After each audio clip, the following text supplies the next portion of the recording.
John Winkleman owns more than 400 acres of land just north of Canton, Missouri. The land is full of corn and soybeans, and it's belonged to his family for more than 140 years. He says he's fearful about another major flood like the area saw back in 1993. Same scenario we had in 93, no further protection.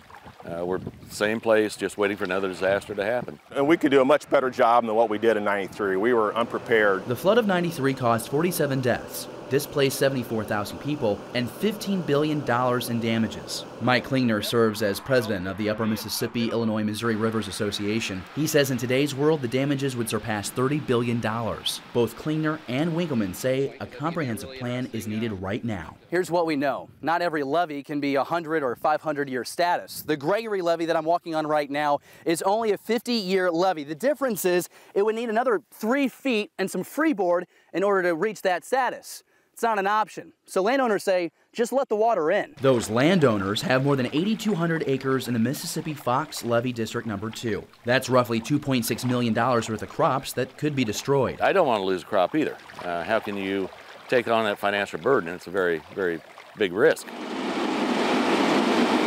You're only paid one time a year when you're a farmer, and that's at harvest time. If you have nothing to harvest, then you have a zero income. So that's where possibly the flood easement could help out in that situation, would get the farmer through if he were willing to take on the water and help reduce the risk to others.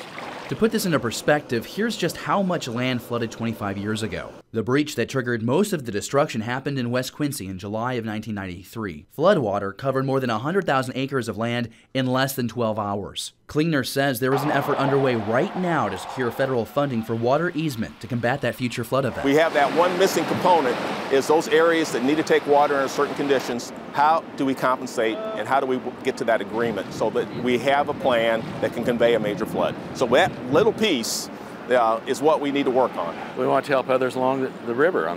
We have friends on both sides of the river. We go to church with those people. We know them personally. We've helped them recover from the flood of 93. So it's a reciprocating thing.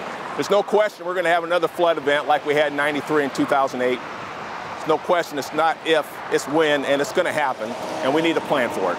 In Northeast Missouri, David Amilati, KHQA News.